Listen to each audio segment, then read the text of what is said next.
Euclid विभाजन algorithm को समझने का प्रयास करेंगे।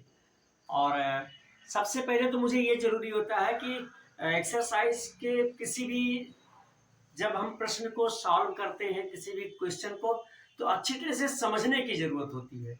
समझ जाएंगे एक बार तो कोई कठिनाई नहीं होगी, आसानी से प्रश्न हल हो जाया करेंगे। होता क्या है कि बच्चे प्रायः केवल जो है कॉपी करने का आदत बनाते हैं, जो अच्छा नहीं है। सीखना होगा, अच्छे से सीख करके ही आगे बढ़ें। तो आइए हम यूक्लिड विभाजन एल्गोरिथम का प्रयोग करके देखते हैं।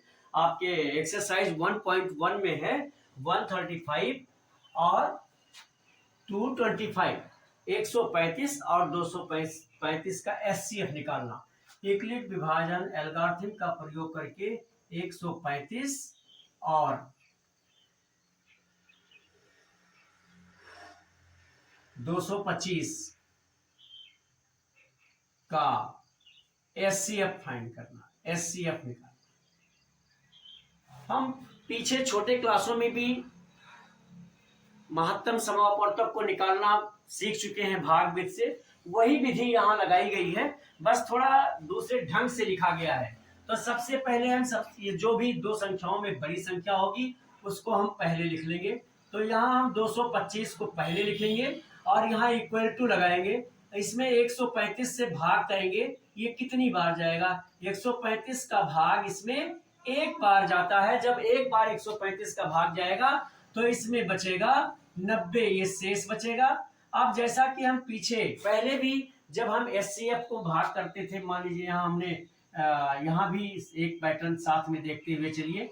225 इसको हमने 200 से भाग किया 135 से, तो ये इसमें जो है गया एक बार जाएगा, तो यहाँ 135 आएगा और यहाँ मेरा 90 बच जाएगा। अब इस हम 90 से इस 135 को करते हैं, वही प्रोसेस मुझे यहाँ अप्लाई करना है। ये जो मेरा रिमाइंडर आया है, जो शेष आया है 90, अब इस 90 से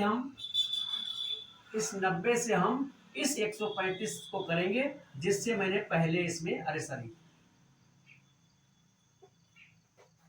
अब हम इस 135 को, जैसा कि यहाँ 90 से जो रिमाइंडर आया था उससे 135 को भाग किया, ठीक वही काम यहाँ होगा। हम 135 को अब हम जो शेष आया है, रिमाइंडर आया है 90 से भाग करेंगे। 90 इसमें 1 टाइम जाएगा और यहाँ जो रिमाइंडर आएगा वो 45 आएगा। जैसा कि यहाँ आप देख रहे हैं 90 इसमें एक बार जा रहा है और यहाँ शेष 45 आ जा रहा है। और अब इस शेष से हम जो संख्या से भाग कर रहे थे 90, उसमें भाग करेंगे। ये दो बार ये पूरा कट गया, इसलिए इसका जो एचसीएफ आया 45। वही काम यहाँ है। अब हम 90 को देखेंगे।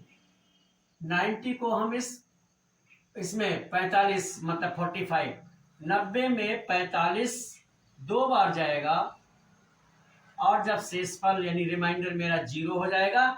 जब 0 हो जाएगा तो मेरा एचसीएफ निकल गया।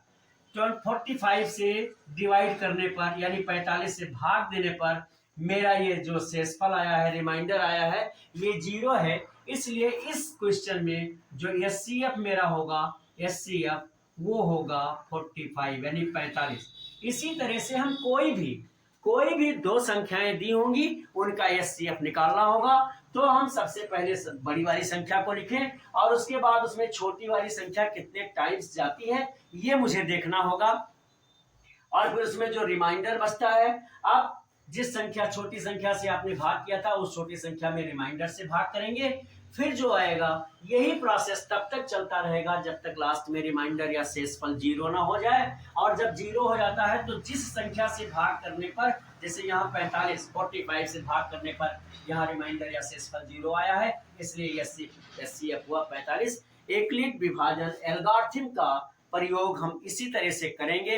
अब यदि ये मेरे बताने का तरीका आपको अच्छा लगा हो, समझ में आया हो, तो मेरे चैनल को सब्सक्राइब कर दें और वीडियो को लाइक और शेयर भी करें। और किसी भी तरह की आपकी प्रॉब्लम मैथमेटिक्स में या फिजिक्स के न्यूमेरिकल में, इंग्लिश के ग्रामर में या हिंदी के व्याकरण में हो, तो मेरे व्हाट्सएप नंबर 9452510385 पर अपनी प्रॉब्लम लिखकर भेजें। आप सलूशन आप तक जरूर पहुंचेगा। अब तक मेरे साथ इस वीडियो में बने रहने के लिए बहुत बहुत धन्यवाद।